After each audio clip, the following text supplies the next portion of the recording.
Now that you have gotten further into reading Wuthering Heights, you realize, of course, we're back in the past with all the events occurring that have led up to 1801 and Lockwood showing up and trying to figure out how things have happened, why Heathcliff is as he is. So we are in chapter 5 with a lot of characterization going on, a lot of characterization of Kathy, our first Catherine, the one who was beating at the window as a ghost or maybe a dream trying to get in.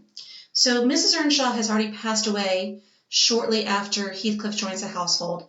So we have a household made up of Mr. Earnshaw, his son Henley, his daughter Catherine, Heathcliff, who he has adopted, Nellie, our housekeeper, who's narrating it, and Joseph. Look at the role that Joseph plays. It's more than just a simple servant. How does Joseph interact with Mr. Earnshaw? What influence does he have on Mr. Earnshaw and why? How does that impact how Mr. Earnshaw interacts with his children? What eventually happens to Henley, and what is Mr. Earnshaw's reaction about Henley going away? When Catherine and Mr. Earnshaw interact, is it in a good way?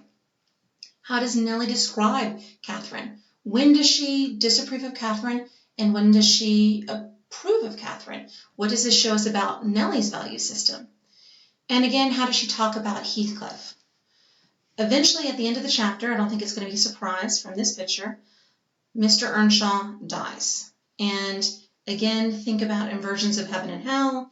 How does Nellie talk about the children at the end of chapter 5 and their view of heaven? With chapter 6, Mr. Henley comes home. He doesn't come home alone. He brings a wife with him. How is his wife Frances described? Is there anything prophetic, foreshadowing in the description of her? What component does she add to the household? And what do you think of her? What interaction happens between Henley and Heathcliff? Is it instantly acrimonious, or is something instigating it? What changes do you see in Henley, if any? Are they simply external changes, internal changes? What do we see, and what is significant about them? Remember, where has Henley been? As we get further into chapter 6, we see our first view of Thrushcross Grange. Now, Heathcliff is telling Nellie about Thrushcross Grange, about him and Catherine looking in on it. How do they view Thrushcross Grange? What do they see as they look inside of Thrushcross Grange? What does Heathcliff say about their reaction to what they see?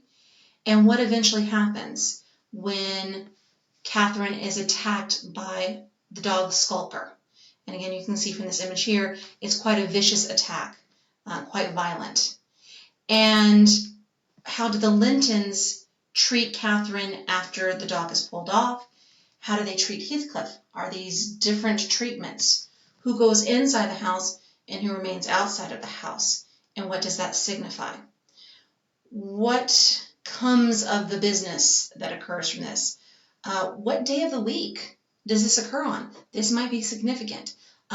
We have Mr. Linton talk about the fact that he is a magistrate, and what day have these sort of children come and bothered their household on?